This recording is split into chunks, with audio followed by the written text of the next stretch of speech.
inaitwa how to discover your purpose. Purpose kwa definition fupi sana, kwa maelezo mafupi sana ni kwamba ni sababu kuu iliyomfanya Mungu akulete duniani. Kusudi lilitangulia kabla wewe kuumbwa. Before you were created, the purpose was before you. Na kila mtu ambaye unamwona duniani ameletwa duniani mpaka leo anaishi, alizaliwa, yuko na uwezo wa kutimiza kile ambacho Mungu alikikusudia. Amen.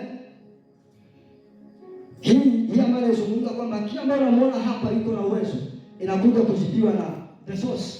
Where am I from? Imetokea wapi? Umetokea kwa Mungu. Jibu sahihi, jibu simple ni kwamba umetokea kwa Mungu, na Mungu amekuumba kwa sura yake, na kwa sababu ni kwa sura yake, na maana kwamba na uwezo alioachia ndani yako unatosha kulitekeleza kusudi aliyokuachilia wewe duniani. Asingeruhusu uje duniani kama usingekuwa na uwezo wa kuja kutekeleza kile ambacho amekutuma. Amen. Kwa hiyo Mungu alitazama kabla ya kuumba, akatazama duniani inahitaji kufanya nini? Inahitaji mtu wa kuwatunza wajane na yatima. Okay? Acha nifinyange huyo kijana wa kike, wa kiume, nimshushe duniani. Kabla ya kushusha, you are tested. Ukaonekana una uwezo wa kuja kufanya. Ndio maana karuhusu kaje duniani. Usingekuwa na huo uwezo, angekuacha kwanza mpaka atakapokumalizia kukufinyanga.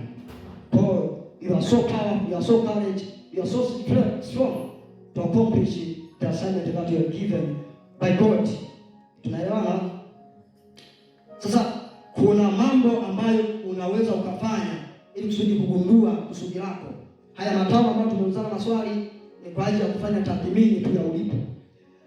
Kitu cha kwanza ambacho kitakusaidia, nitazungumza mambo manne kwa haraka ambacho kitasaidia mwanadamu agundue kwa nini alikuja duniani, ni kutafakari ama kuangalia kile unachokipenda zaidi.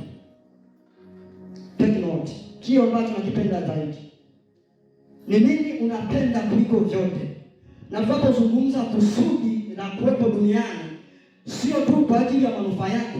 Kusudi lako kuwepo duniani kwa ajili ya makusudi ya Mungu. Na makusudi ya Mungu kwa wanadamu ni kutuwazia mema, manake wewe uje kuwatendea mema wanadamu. Amen. Uje kuwatendea mema wanadamu, uwezeshe mazingira kuwa bora, sio kujitengenezea mazingira bora ya kuishi wewe peke yako. Kusudi ya Mungu kuleta duniani ni kutengeneza mazingira bora ya kuja kuwafanya wanadamu kuishi. Kwa hiyo tunapozungumza kile ambacho unakipenda, ni kipi ambacho unakipenda kuliko vyote hapa duniani, ambacho hakiishi kunufaisha wewe ila kinanufaisha na wengine? Hilo inaweza kusaidia kugundua kusudi lako la kuwepo duniani. Ni kipi unakipenda kuliko vyote duniani?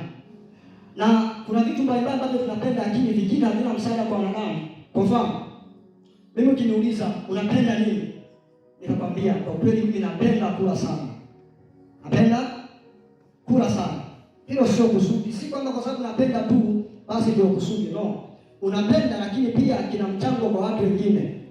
Ninapenda kuogelea. Je, ukiogelea mwanaisha anapata nini? Eti baba mwenyekiti, mimi nikienda kuogelea ziwa Victoria, wewe unafaidika nini? Napi. Sio? Lakini kama leo nikianzisha kampuni ya kusaidia watoto yatima, si wanafaidika? That is. Kwa hiyo kile ambacho nakipenda kiwe na manufaa kwa watu, ni kipi ambacho nakipenda? Ili kusudi kutofautisha vitu ambavyo navitamani na vipenda, jiulize maswali haya hapa. Kitu ambacho nakipenda kwa moyo wa dhati, jiulize swali hili hapa.